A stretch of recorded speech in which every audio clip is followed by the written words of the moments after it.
Bonjour, merci d'être venu. On pensait que la pluie ferait venir mieux plus les gens, mais c'est difficile effectivement de fédérer sur cet événement. Donc c'est dans la continuité de l'événement Ville biomimétique, Ville de demain. L'homme qui s'inspire de la nature pour construire des choses qui vont dans le sens du développement durable, pour lequel la mairie est assez impliquée et veut en faire une philosophie. Donc vous avez vu des scientifiques, vous avez vu des architectes. Aujourd'hui, je vous présente Vincent Vanel, qui est le cofondateur de Green Nation, qui est plus un ingénieur, lui, et qui, dans le cadre de son cabinet d'ingénierie conseil spécialisé en développement durable et en éco-innovation, il vous expliquera peut-être mieux que moi ce qu'il fait exactement, il va nous parler d'agriculture urbaine. Voilà, on est dans le concept de la nature en ville. Et il va nous parler d'agriculture urbaine. Voilà, Vincent, je te laisse la parole. Merci. Bonsoir à tous. Merci également d'être venu malgré le temps.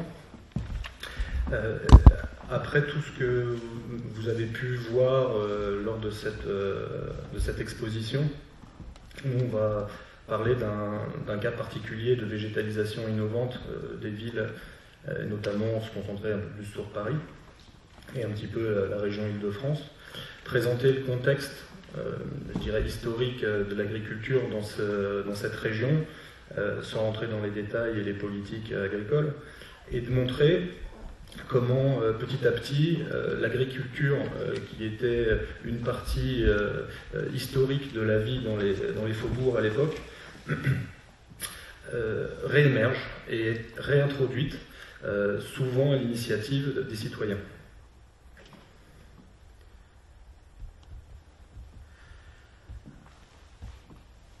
Historiquement, on va dire, l'apogée de l'agriculture en ville a été au XVIIe, XVIIIe siècle, et principalement tournée vers, à l'époque, je ne parle pas des jardins ouvriers par la suite, mais était faite pour les personnes importantes, dans des jardins clos, privatisés, où une population un peu élitiste avait la possibilité de manger des produits sains et surtout de se détendre.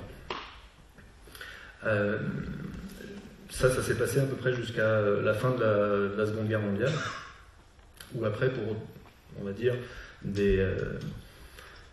nécessité de développement urbain, de croissance, petit à petit, l'agriculture a été repoussée en dehors des murs de la ville, jusqu'à finalement, paradoxalement, revenir de nos jours, et ceci lié à des problématiques, on va dire, à la fois culturelles et d'époque, conjoncturelles, liées à l'environnement, on va dire également aux problématiques d'alimentaire et de qualité de vie. Cette agriculture urbaine, elle pose plusieurs questions, on va dire fondamentales. Quel est finalement le mode de production alimentaire que l'on veut? Quel regard nous portons en tant qu'urbains sur la ruralité? Pourquoi l'agriculture urbaine? Et quels sont les risques de pollution en milieu urbain? Effectivement, il n'est pas tout de créer des jardins partagés, forme la plus dominante actuellement d'agriculture urbaine. Encore faut-il savoir si, en dehors de l'autoconsommation, ces produits peuvent être distribués, transformés, avec une assurance et une garantie sanitaire. Derrière ces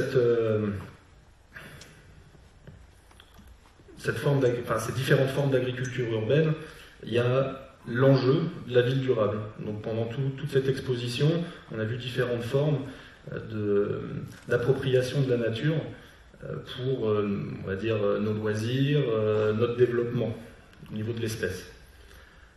À l'échelle d'un territoire, à l'échelle d'un bâtiment, à l'échelle d'un quartier.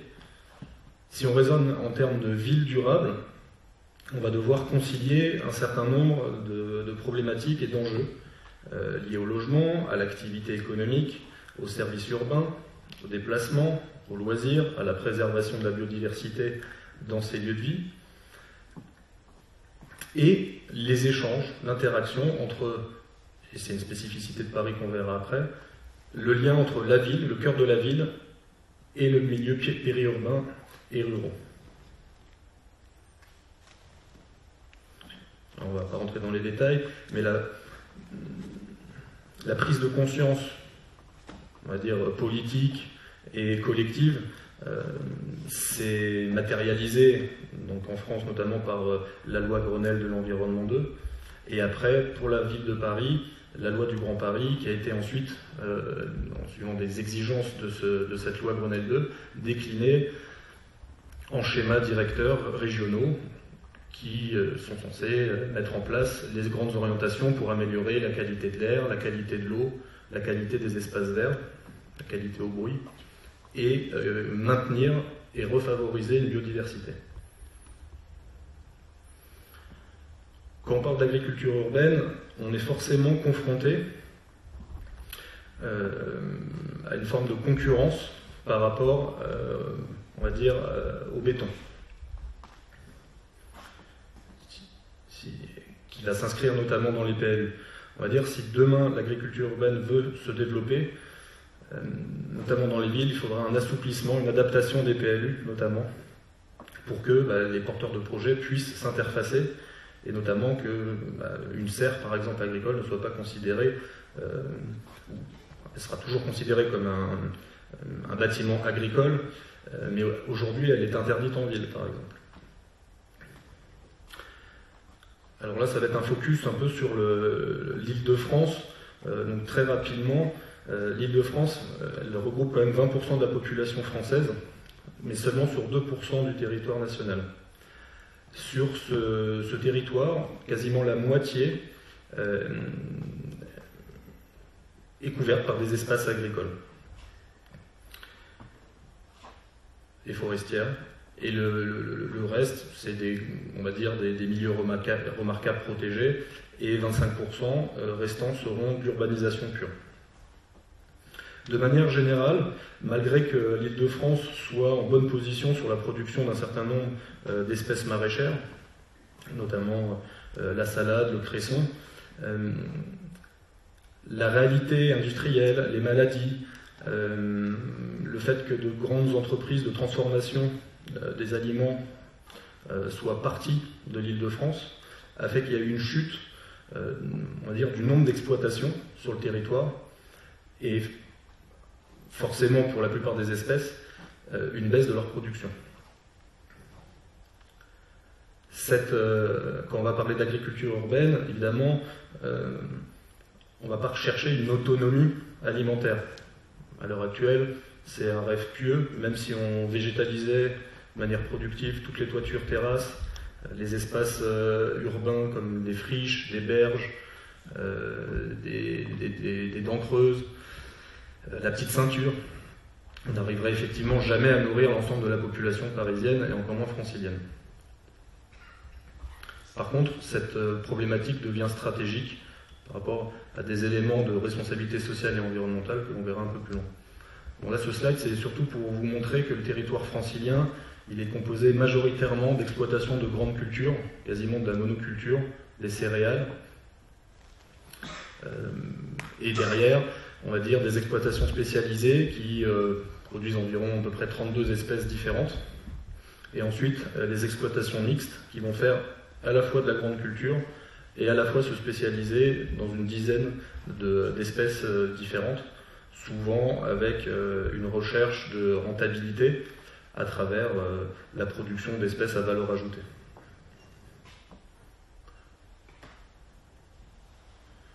Donc là, on va dire, c'est le slide un peu petite sœur, on voit donc cet étalement des exploitations, donc principalement dans l'est du territoire francilien, et on va dire dans la grande partie sud, donc 91, 78 et un petit peu du 95.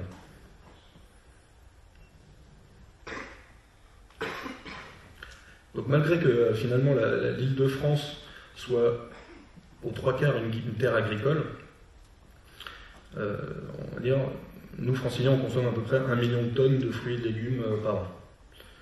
Or, la production qu'on a sur ce territoire francilien, elle correspond à peine à 15% de nos besoins en légumes. Quasiment la totalité qui arrive à Rungis vient soit des autres territoires nationaux, soit de l'étranger. Comparativement, les AMAP et les jardins potagers, aujourd'hui, alimentent à peine 4 personnes sur 1000.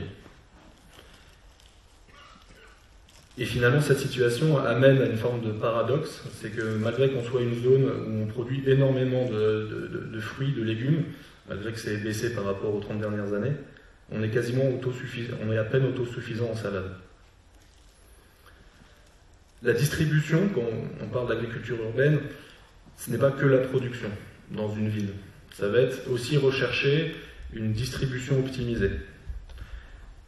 C'est une tendance qui s'accroît, une demande de plus en plus des urbains d'essayer d'avoir accès à des produits de qualité, évidemment gustatifs, nutritionnels, mais locaux.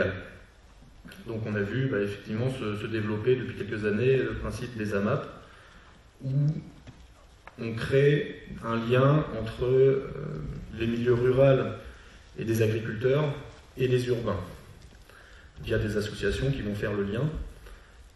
On voit que le légume, c'est effectivement le produit qui est le plus simple et le plus favorable, on va dire, à une vente en circuit court.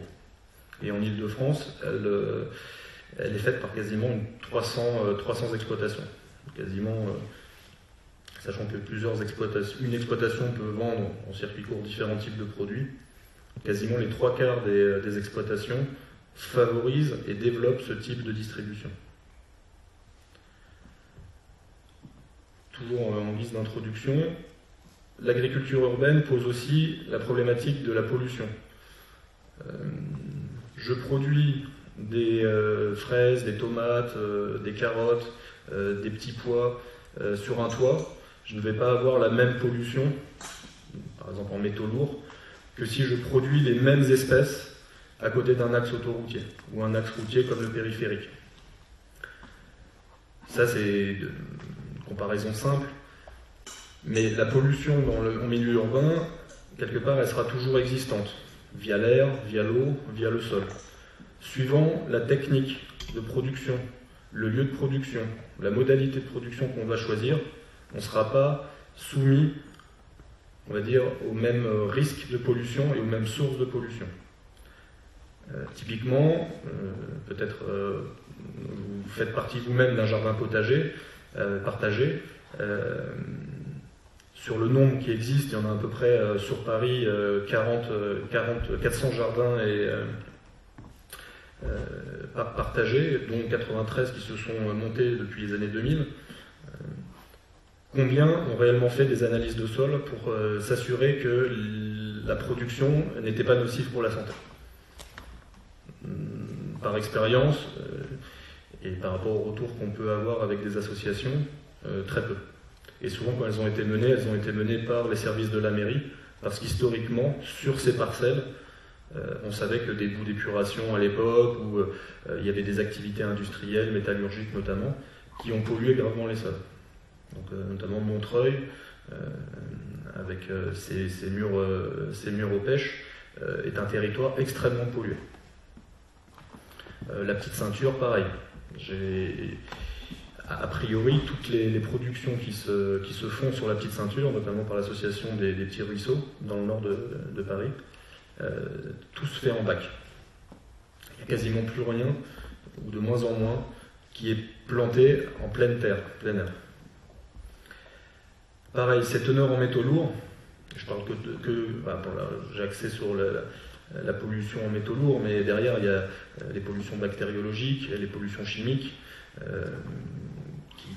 qui rentrent en compte notamment via la récupération et la valorisation de l'eau de pluie. C'est que ces teneurs en métaux lourds, elles dépendent et des espèces et, comme on a vu, des sites de production. C'est-à-dire, vous prenez 10 espèces de tomates, Les 10 ne vont pas dans le même lieu, même terreau, même substrat, même protocole. Elles ne vont pas, in fine, quand on va faire les analyses, contenir les mêmes teneurs en métaux lourds. Toutes ces questions-là, elles sont très émergentes en France.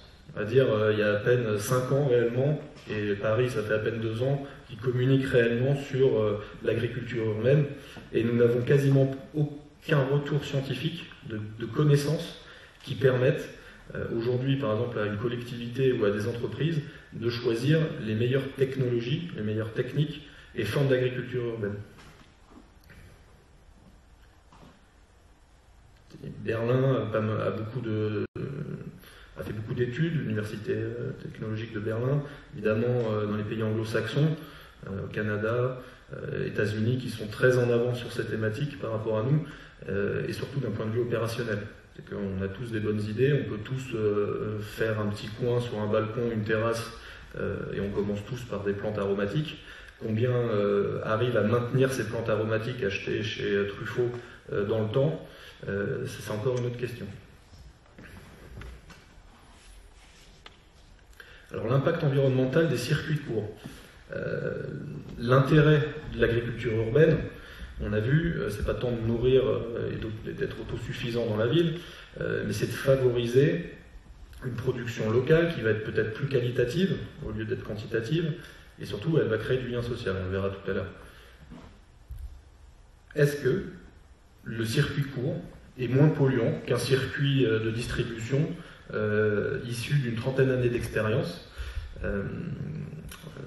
de l'industrie? L'exemple parfait, c'est, on va dire, une AMAP qui fait venir d'un producteur, d'un exploitant des paniers, mais que les gens qui viennent chercher ces paniers viennent tous en voiture. Au final, ce qu'on va avoir économisé localement, géographiquement, en termes de ressources, on le détruit par un impact environnemental lié au transport. Derrière, ce que ça veut dire, c'est que dire l'agriculture urbaine va favoriser les circuits courts, oui, mais est-ce que ces circuits courts, dans leur forme, sont responsables également? Vous ferez votre propre opinion, mais pensez par exemple à des bâtiments multifonctionnels qui intégreraient directement, alors type ferme verticale par exemple, mais qui intégreraient directement dans son processus, dans sa gestion des parcelles, une zone productive, et que cette production soit déjà, via des partenariats, intégrée dans un circuit d'aide alimentaire par exemple, où distribution raisonnée est définie dès le départ aux habitants soit du bâtiment, soit du quartier, mais qui n'iront chercher ces paniers que via des modes de transport doux, à pied, soit en vélo. Donc là, je vous ai mis deux images qui représentent Paris ou Lutèce à l'époque. Donc rive sud de la Seine, en gros du Panthéon au Jardin des Plantes, et Paris en 1740. Les deux, on ne voit pas les détails, mais historiquement, les gens venaient même de province acheter des concessions de terre dans Paris, par exemple, pour exploiter des fruits et des légumes.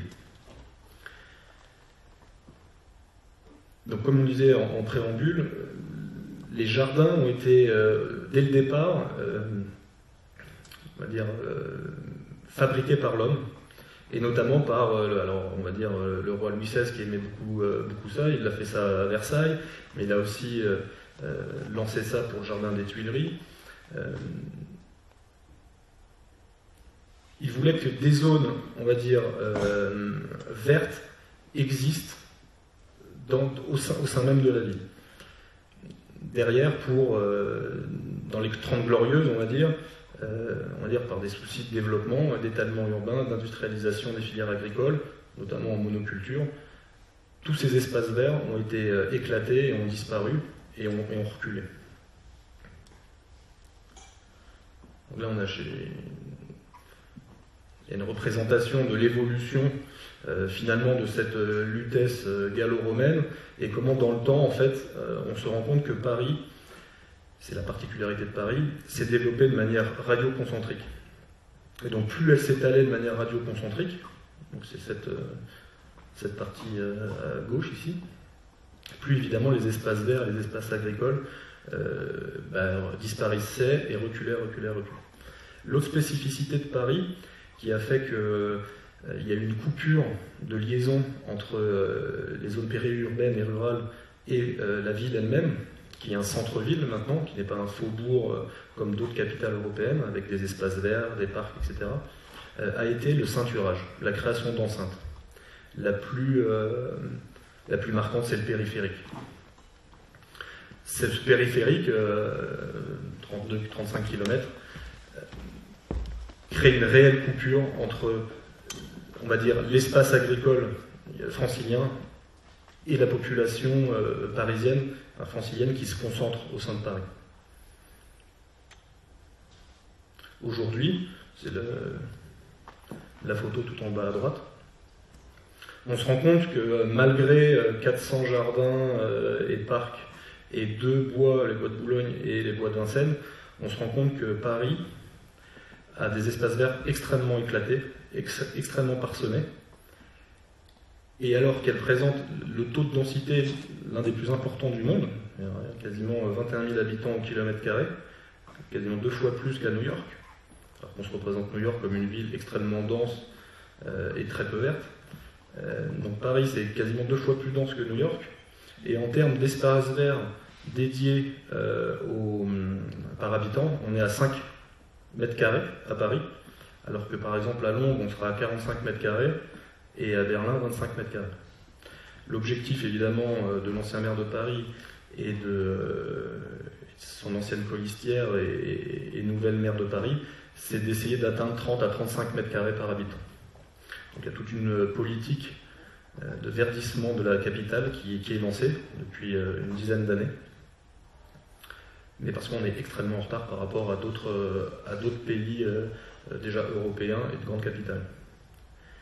Cette agriculture urbaine, maintenant, elle se définit vraiment par son lien fonctionnel avec la ville. On a vu, ça va être l'objectif, ça va être de réintroduire du vert dans la ville, mais en créant du corridor, en créant du lien entre les espaces limitrophes du centre-ville et la ville elle-même. Cette agriculture urbaine, elle va rentrer évidemment en concurrence avec d'autres besoins initiaux, les besoins en foncier, les besoins en main-d'œuvre et l'accès aux ressources. Elle va essayer de concilier les aires de production et les aires de consommation. Et on rajoutera même des aires de loisirs et de pédagogie. Donc cette agriculture urbaine, on le voit bien, pose vraiment la question de notre modèle de production, lié évidemment en lien avec le consommateur, parce que c'est lui qui va décider du développement de cette forme d'agriculture et des technologies qui seront adaptées au milieu urbain. Là, ce schéma vous montre l'ensemble des fonctionnalités qu'apporte l'agriculture urbaine. Donc évidemment, on a l'aspect éducation, l'aménagement urbain, le développement économique, par l'insertion économique avec des entreprises de l'économie sociale et solidaire, les loisirs, tout ce qui va être détente, contact avec la nature, donc ça va être le jardin pédagogique, labyrinthe vert, etc. La santé, qualité de l'air, qualité des aliments, sécurité alimentaire, en quantité et en qualité, et l'environnement, donc traitement des déchets, valorisation de l'eau, et biodiversité évidemment, et lutter contre les îlots de chaleur, qui sont à Paris un phénomène dont on a pris conscience en 2003 avec la grande canicule, mais qui, par les simulations de Météo France, montre que d'ici 2030, les températures estivales, les pics de température estivale en ville seront plus importantes que le niveau atteint en 2003, ce qui pose la question de l'adaptation du milieu urbain au changement climatique. Donc, la particularité de l'agriculture urbaine, c'est multiforme, son hybridation. On a tous en tête, soit via des reportages, soit parce qu'on les a rencontrés, les jardins partagés, pleine terre, plein air, au niveau du pavé ou en bac, les toitures terrasses, donc notamment AgroParisTech, qui a été un peu le pionnier, on va dire, dans l'expérimentation de l'agriculture urbaine, donc sur des toitures terrasses. Il va y avoir par exemple également tous les parterres, les alignements d'arbres qui sont potentiellement une zone valorisable. Et puis après, il y a toutes les structures architecturales d'aménagement urbain qui vont pouvoir apporter à la fois un rôle d'aménagement urbain, de service, et à la fois un rôle de production végétale. Donc ces formes d'agriculture urbaine, elles sont vraiment multiples. Qui est concerné? Les habitants, les associations, des agriculteurs, des collectivités territoriales, des entreprises privées, des chercheurs, des institutions, des architectes, des paysagistes, des urbanistes.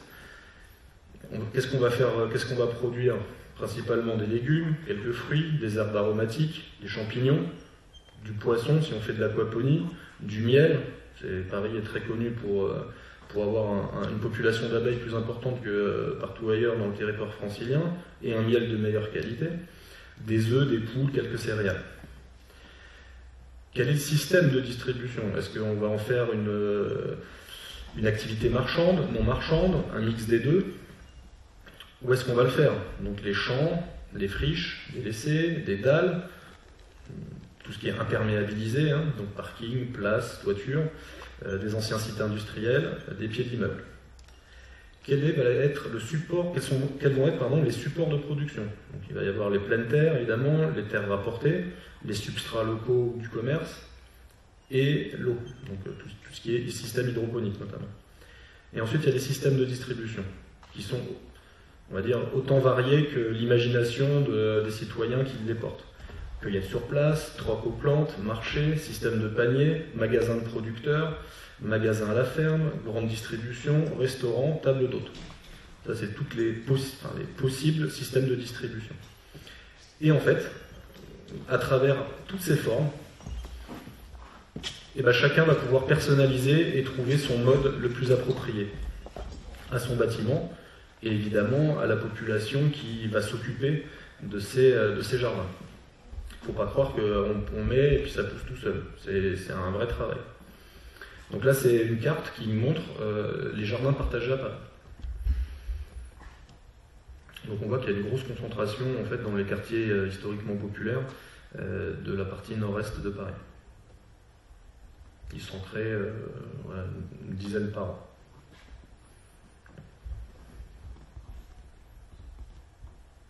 Alors, les points verts sont les projets en cours. Il y en a toujours plus qui se créent et qui se conçoivent que de mise à jour de la carte. Ça, c'est, on va dire, au niveau de la ville de Paris. Au niveau d'un quartier, et on va dire que c'était un peu l'objectif d'Haussmann à l'époque, quand il a dessiné Paris, lui, son objectif, c'était justement de créer des liens entre les quartiers. Donc il a créé des promenades avec des arbres alignés, mais son idée de derrière, c'était d'essayer de créer au moins un jardin par quartier. Et cette philosophie, quelque part, elle est reprise, c'est un peu un visionnaire, et puis sans le savoir, nos problématiques actuelles font que naturellement, on va recréer localement les meilleures conditions pour mailler, d'un point de vue vert, des zones urbanisées minérales. Là, il y a 14 points, par exemple, de comment on peut végétaliser de manière innovante ou améliorer la qualité de vie dans un quartier. On voit bien que ça peut prendre vraiment différentes formes. Ça va passer de la végétalisation de toiture, de murs, à permettre des zones complètement libres de voitures, par exemple. L'intérêt, on va le voir d'un point de vue environnemental, c'est également, toujours dans le lien avec la prise en compte des conséquences du changement climatique, c'est qu'il a été montré qu'une ligne d'arbres permettait localement de réduire la température de 3 degrés. Alors voici d'autres formes possibles d'agriculture urbaine à différentes échelles. Donc à Paris et éventuellement bientôt à Romainville, on aura un exemple de serre comme ça, je dirais, de grande production en toiture, mais que nous, on est plutôt en bas là, actuellement à Paris. Donc il y a des systèmes, je dirais, du commerce sur étagère qui permettent, en fonction de l'espace, de la parcelle qu'on a, de pouvoir soi-même produire des légumes, des plantes aromatiques, des fleurs. Ça peut être aussi des plantes médicinales, de manière thérapeutique de manière générale.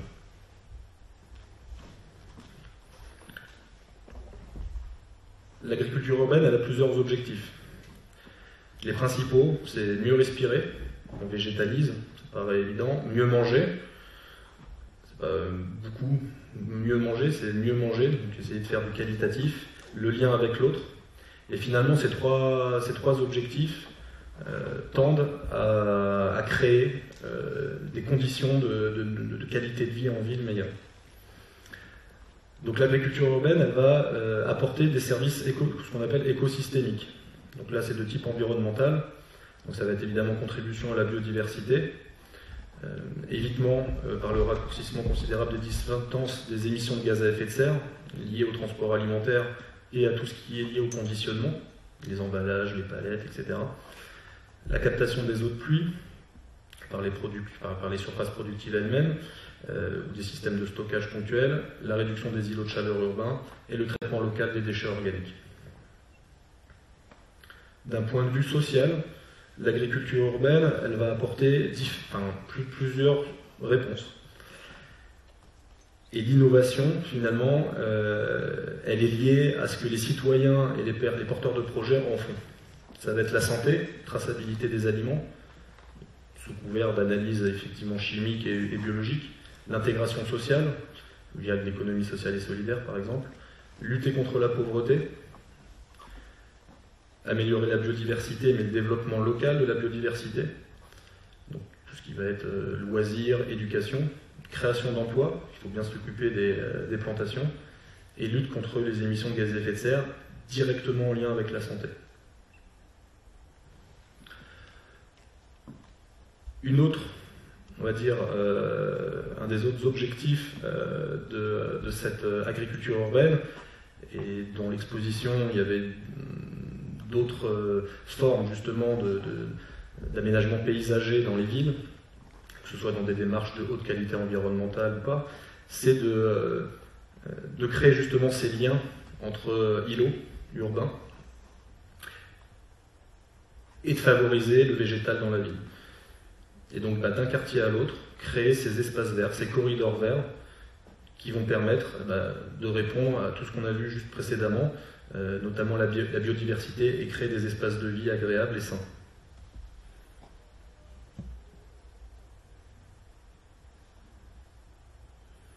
L'autre aspect de l'agriculture urbaine, c'est qu'elle va permettre de valoriser localement des déchets organiques. Alors forcément, on va parler de compostage. Donc il y a beaucoup de communes qui se sont lancées dans cette expérimentation, donc via des résidences en copropriété par exemple, ou via des programmes pédagogiques, de composter et de réutiliser ces substrats dans les circuits de production. Donc ça, c'est des exemples à gauche, c'est Bagneux, comment ils pensent créer dans cette ville les meilleures conditions possibles d'écoquartiers. Et à droite, on va avoir un projet à Dijon, par exemple, pareil d'écoquartier, mais qui, au niveau de ses spécifications techniques, recherche dès le départ à introduire de l'agriculture urbaine. Ça, c'est une illustration de maillage, de structuration des quartiers par une trame verte. Ça, tout à l'heure, quand je vous parlais de bâtiments multifonctionnels, on le voit déjà dans de plus en plus de programmes architecturaux, c'est de faire de l'habitation et du tertiaire. Okay. On a les bureaux en rez-de-chaussée ou en premier, deuxième étage, et puis on va avoir les zones de logement au-dessus. On va pouvoir avoir en sous-sol ou en sous-duplex, on va dire, en souplex, des salles de sport, par exemple. Demain, au-delà de végétaliser des toitures terrasses, il faudra végétaliser par des systèmes productifs. Végétaliser, c'est bien, mais si ça peut en plus servir à quelque chose, c'est encore mieux. L'aspect inertie du bâtiment, l'aspect biodiversité resteront toujours, mais derrière, on produit quelque chose. Donc là, on a dessiné un petit peu les contours à l'échelle du territoire francilien, à l'échelle d'une ville, à l'échelle d'un quartier, comment les formes, les différentes formes et les différentes fonctionnalités de l'agriculture urbaine pouvaient se faire, se matérialiser. Là maintenant, je vais vous présenter deux formes particulières et techniques d'agriculture urbaine. Donc à travers un exemple de ferme verticale. Donc là, c'est l'aspect bâtiment multifonctionnel productif. Et un autre projet qui est plutôt lié à de l'aménagement urbain, ou particulier, on dira, qui est une micro-serre bioclimatique éco-conçue.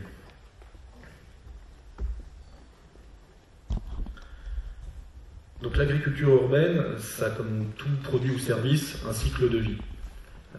On part de ressources qui servent d'intrants, ce qu'on appelle des intrants, on les exploite et derrière on ressort des sortants des déchets, des émissions, qu'on va essayer de limiter au maximum quand elles sont polluantes et quand elles sont valorisables, de les valoriser au maximum.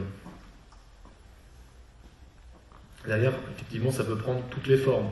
Mais de manière générale, on va avoir des déchets.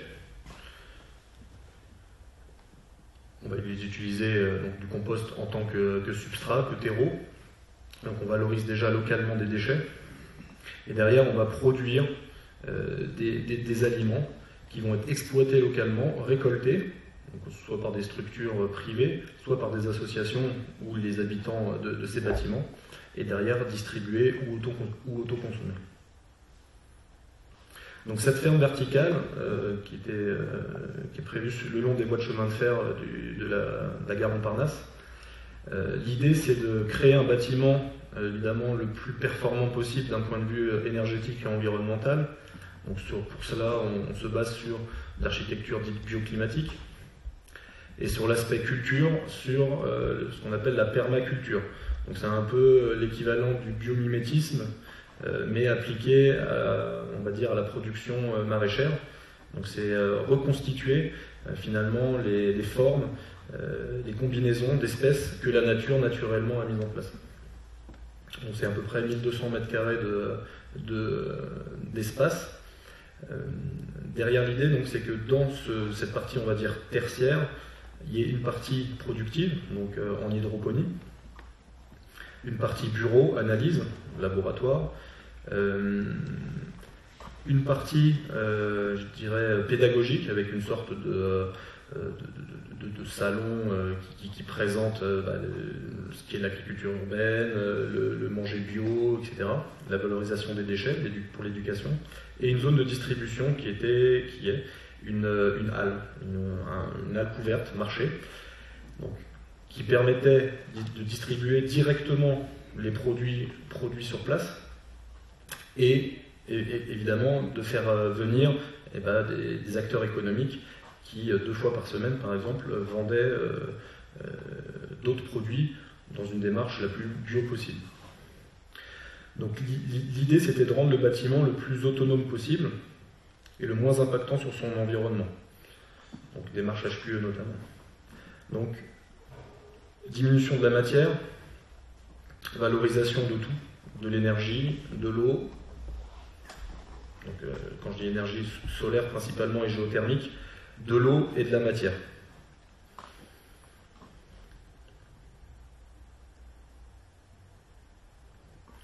Derrière, ce bâtiment, il a été aussi conçu dans l'esprit du cycle de vie. C'est-à-dire, on boucle en circuit court le plus de choses possible. Donc évidemment, on l'a dit, l'eau, la matière et l'énergie, qui sont les ressources naturelles les plus impactantes sur l'environnement.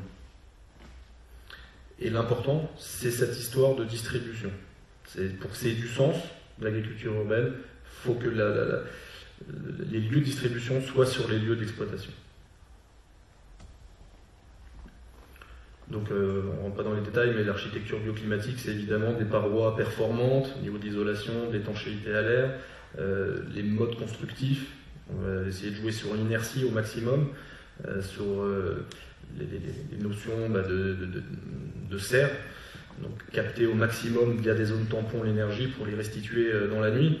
Il faut savoir que l'intérêt d'une serre, c'est de maintenir des températures constantes, homogènes, entre 15 et 25 degrés, de jour comme de nuit, été comme hiver. Donc potentiellement très très énergivore. Derrière, ça veut dire que la ventilation, la protection solaire au soleil, tout ça doit être géré, automatisé, de manière à optimiser ces productions. Au niveau des besoins en eau, évidemment, la plupart des besoins sont pour la production maraîchère. Sur ce projet-là, on a montré qu'en valorisant au maximum l'eau sur la parcelle, on rendait le bâtiment quasiment autonome. Toute l'année. Là, c'est une décomposition, une schématisation aussi de la partie énergétique. Donc avec, on n'y peut rien, on ne peut pas faire autrement, mais un minimum d'usage d'énergie fossile. Derrière, tout ce qui va être valorisation d'énergie renouvelable. Et au maximum, on va essayer d'augmenter la part d'énergie renouvelable, à la fois pour faire tendre le bâtiment vers un bâtiment positif, mais aussi pour réduire les impacts environnementaux. Là, ce deuxième projet de micro-serre urbaine, il y a la partie de gauche qui est en lien avec la ville, et la partie de droite qui est la zone de production. La partie de gauche, en lien avec la ville, elle peut prendre différentes formes, différents services rendus. Là, c'est un exemple de serre, mais par exemple, la partie de droite peut être aussi le lobe, comme un lobe, être symétrique. Et d'un côté, on aurait de la production, d'un côté, on aurait la distribution. Par exemple, les marchés couverts sous les métros aériens, notamment, ou des zones de parking perdues, mais où s'installent des marchands pour les marchés urbains, cette serre a un sens.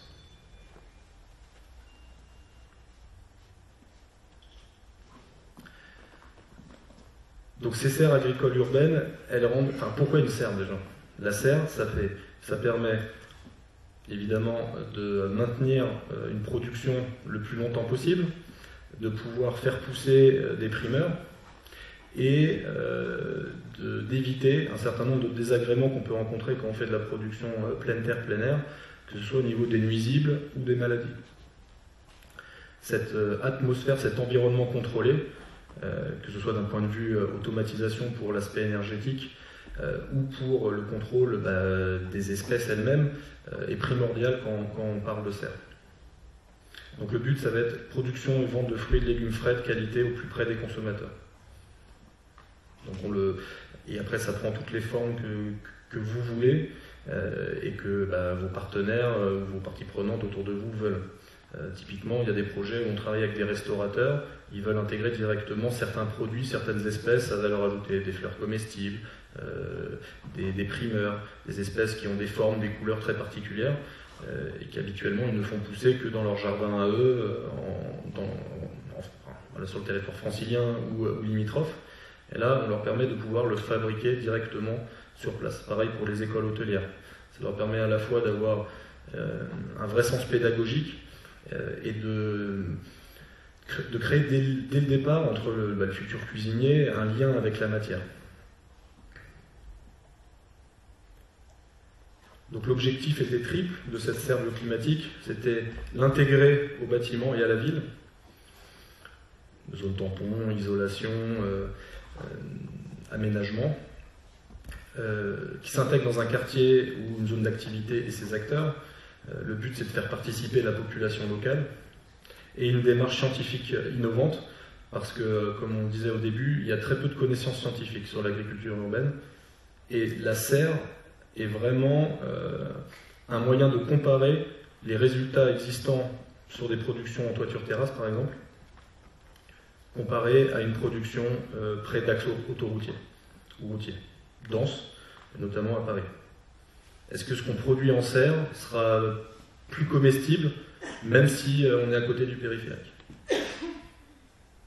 Donc le schéma, c'est on a des entrants, on utilise cette serre pour valoriser, produire, et derrière les sortants, c'est des services, donc la nourriture, de l'énergie, des îlots rafraîchissants, une amélioration de la biodiversité, avec tout ce que ça a comme conséquence sur le citoyen. Le principe bioclimatique, très rapidement, c'est valoriser au maximum la captation de chaleur, la stocker et la restituer quand il faut bien, quand il fait notamment plus froid.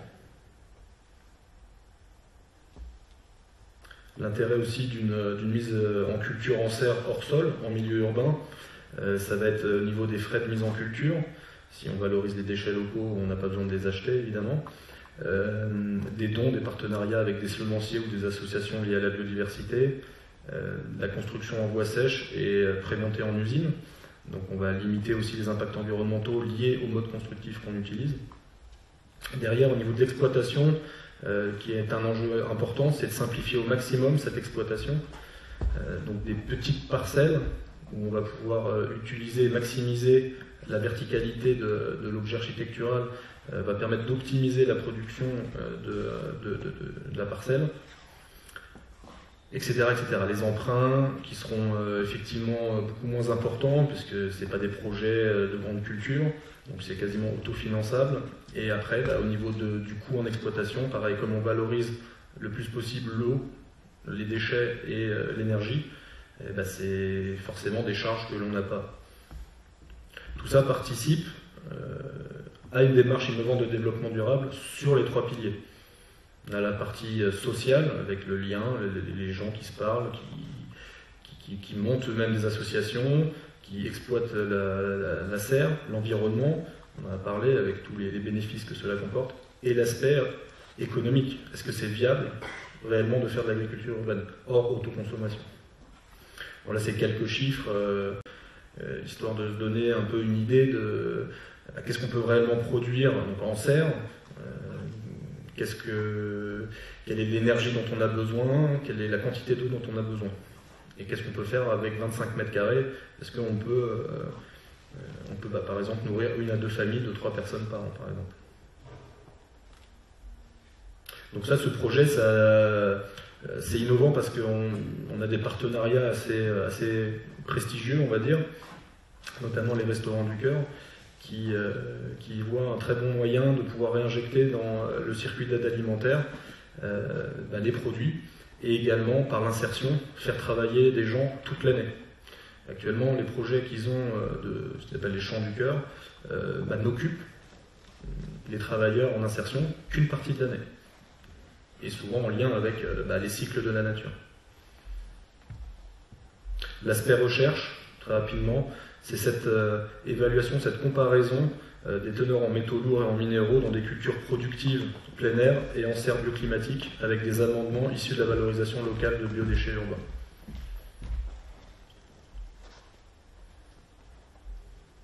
Donc les 4 catégories de paramètres qui ont été recherchés et qui participent à cet aspect innovation et expérimentation, ce sont des critères agronomiques. Quel est le niveau de performance, de productivité des systèmes agricoles en zone urbaine? Quelles sont les espèces ou variétés ou techniques culturelles présentant les meilleurs résultats? Des critères environnementaux. Quel est le niveau de performance environnementale réel d'un système bâtiment, culture, service?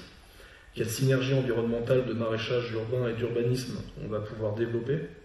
Évidemment, on va faire une analyse de cycle de vie sur ce projet, donc, qui va permettre réellement de montrer qu'en plus de répondre à des enjeux collectifs et locaux,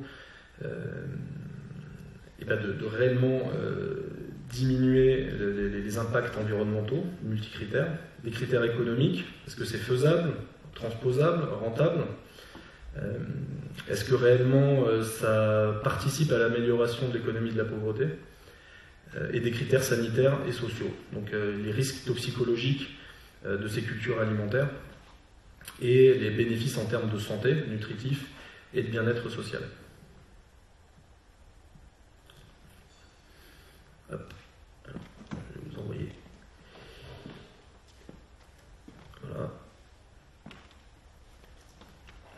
Donc là, c'est un exemple que j'ai pu trouver sur Internet, d'extrême, on va dire, d'agriculture urbaine, mais qui illustre bien que ailleurs, il y a des choses qui se font et qui se font en allant loin déjà dans l'appropriation des objets pour faire de l'agriculture urbaine. Voilà, je vous remercie de votre écoute et puis je suis disponible pour répondre à vos questions. Merci Vincent pour cette brillante intervention. Vous avez parlé beaucoup d'agriculture, l'élevage c'est possible un jour, ça paraît partie de l'écosystème aussi, ou c'est complètement utopique? Des vaches? L'élevage. De l'élevage? Ouais, les vaches qui sont parties de Paris, on a bien vu il y a quelques années. Mais... Voilà, c'est vrai que la dernière vache est partie en 1971.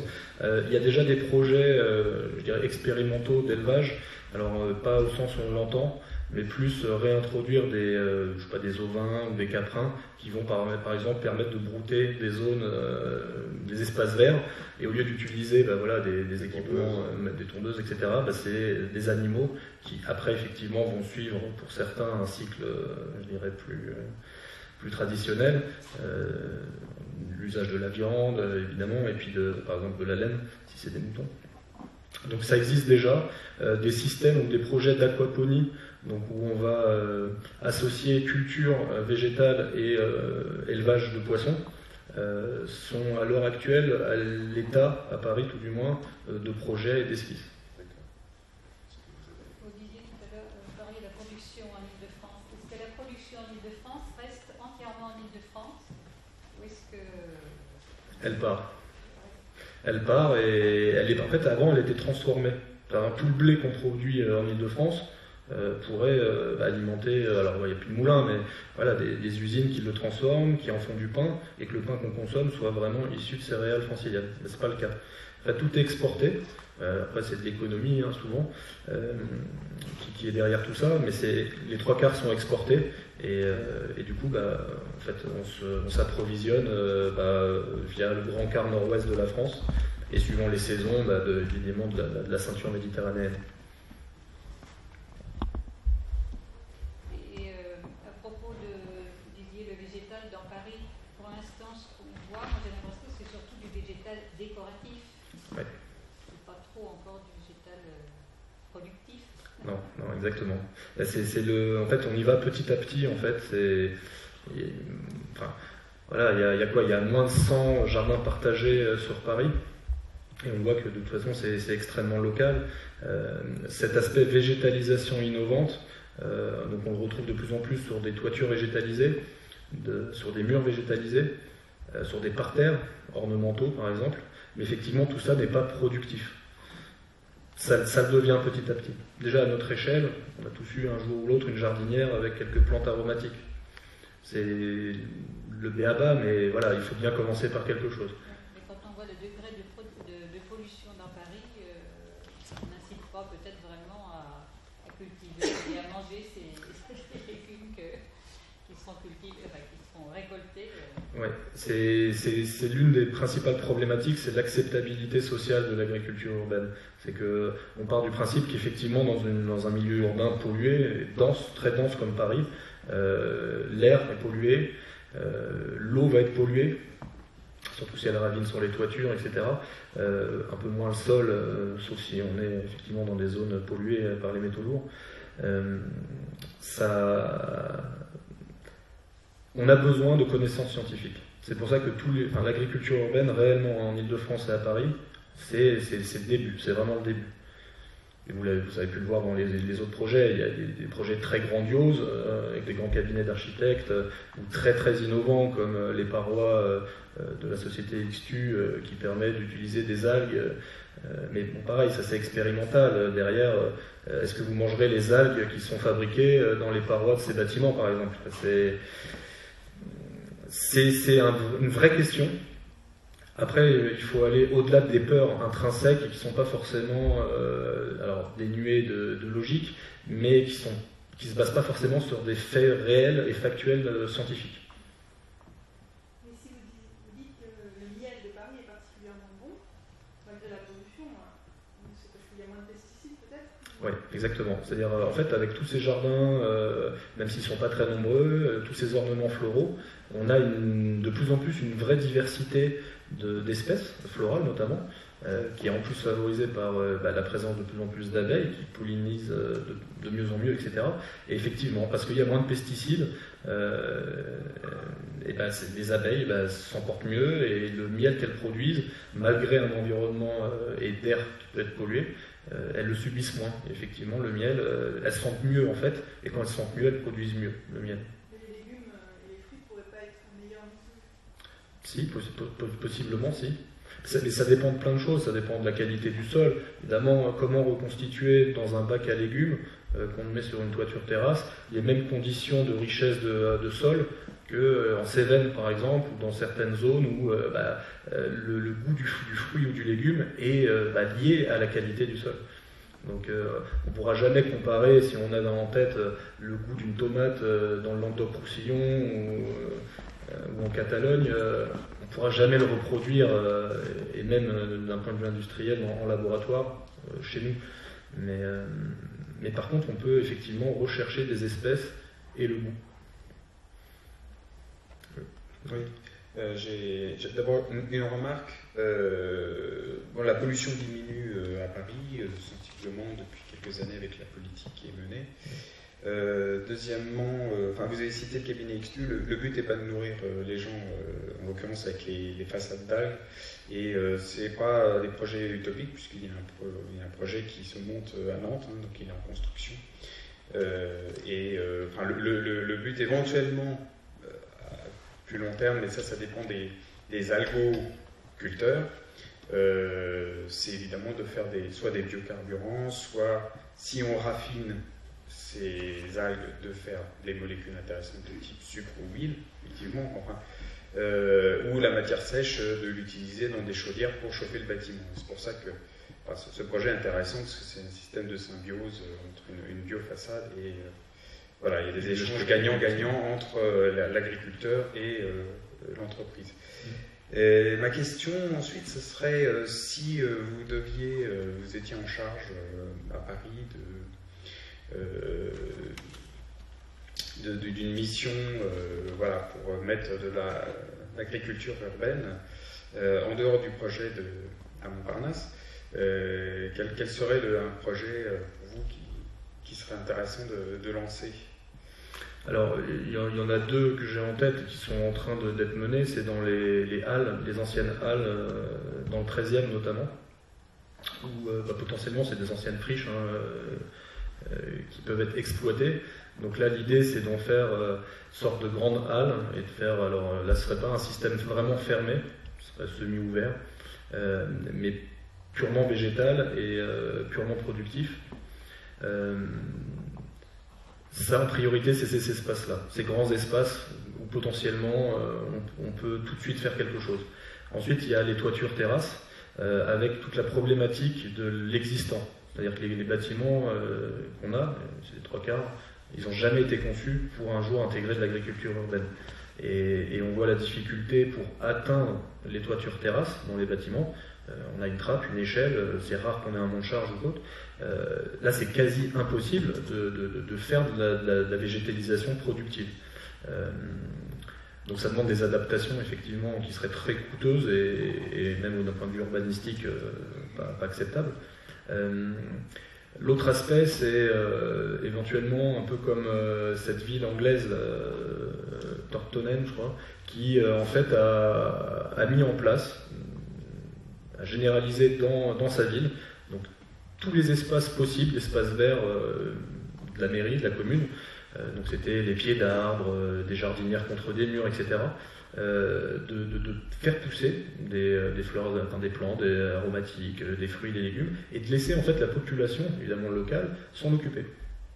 Et se servir en fonction de ce qui et ça a créé effectivement un bénéfice social et humain extraordinaire.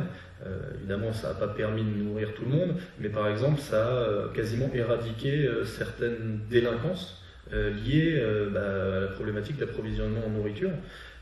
Parce que et puis derrière, avec au-delà de l'aspect délinquance, c'est la valorisation de l'humain. Les gens faisaient quelque chose, vraiment le travail de la terre a un don extraordinaire pour ça, d'apaiser les mœurs, on va dire. Et derrière, ils avaient le plaisir de goûter, de manger la production de leur parterre. La petite ceinture à Paris, c'est une évidence. Là, actuellement, il y a 5 jardins partagés sur toute la ceinture. Il y a plus de 50 hectares potentiels. Donc, entre les 50 hectares de la petite couronne et à peu près 80-100 hectares de toiture terrasse, petit à petit, comme ça, et puis localement, des parterres, on peut créer à la fois ces liens verts entre îlots urbains et de végétaliser et finalement d'effacer, un peu comme si la nature reprenait ses droits, ces enceintes séparatives en fait de Paris avec son environnement direct en le végétalisant.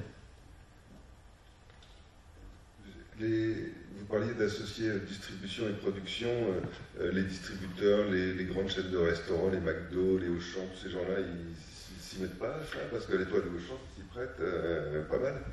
Alors, on a des demandes, Grands Frais notamment, Carrefour, qui sont effectivement intéressés. Par contre, par rapport à leur logique économique, là, ce serait plus une logique expérimentale, innovante pour communiquer, mais on ne peut pas imaginer que même 1200, 1300 mètres carrés de toiture industrielle ou commerciale, genre, on pourrait dire que tous les centres commerciaux ou tous les supermarchés ont des toitures plates ou adaptées à une production avec serre.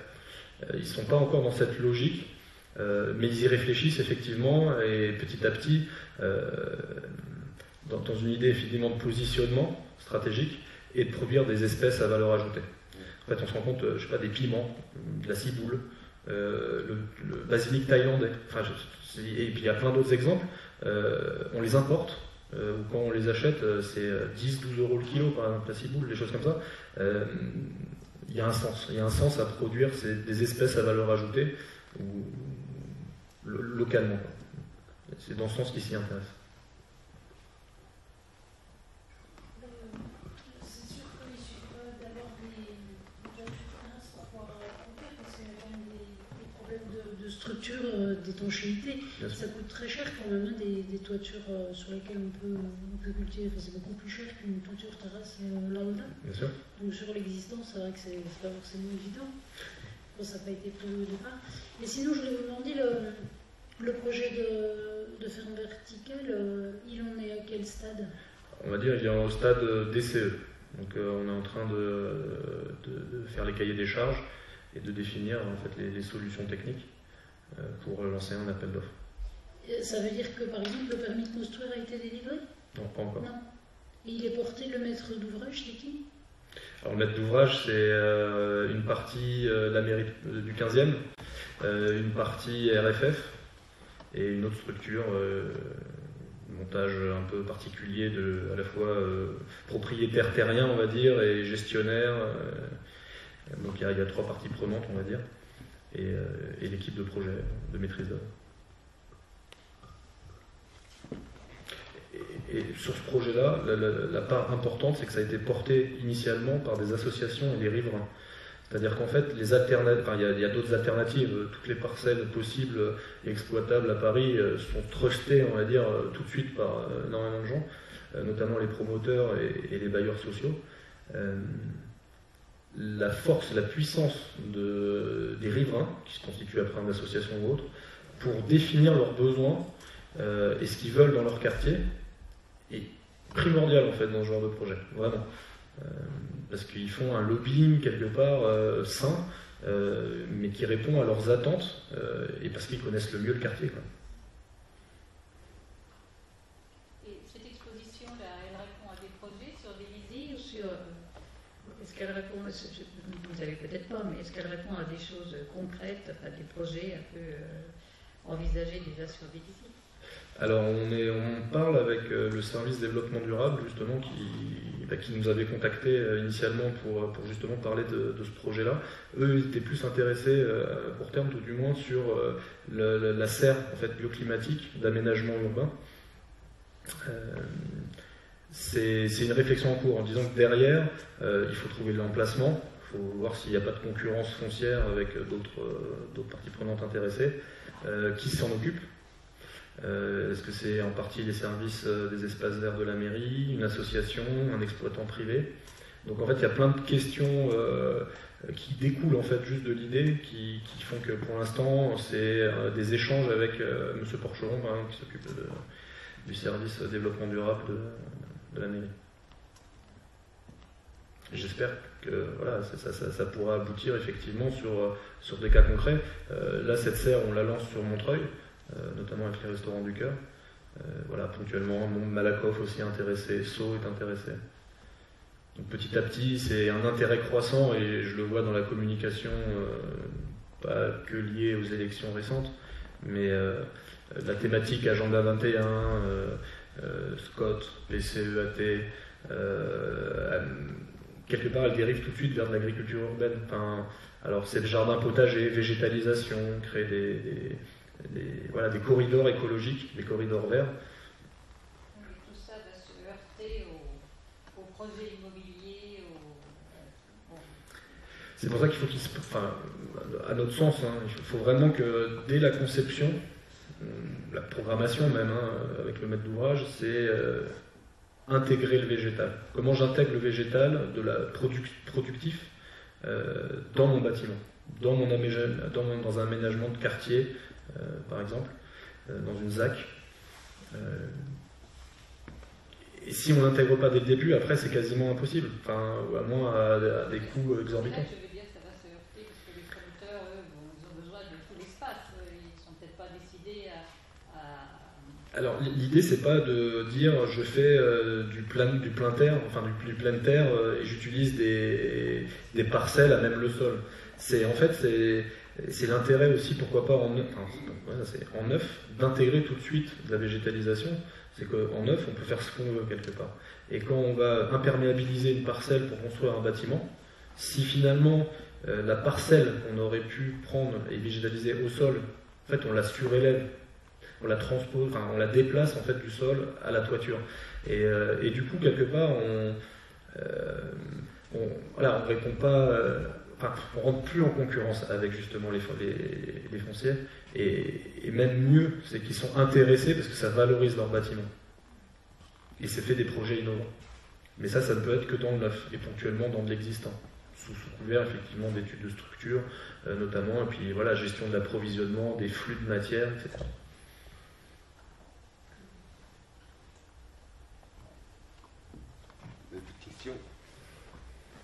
Bon, merci Vincent de vous être déplacé jusqu'à nous. Et le cycle des conférences continue demain. Vous avez Didier Josselin, qui est chercheur au CNRS, qui viendra à deux endroits. Il sera là à 14h30 à la médiathèque pour vous parler de transport et comment la flexibilité du transport peut s'inspirer de la nature.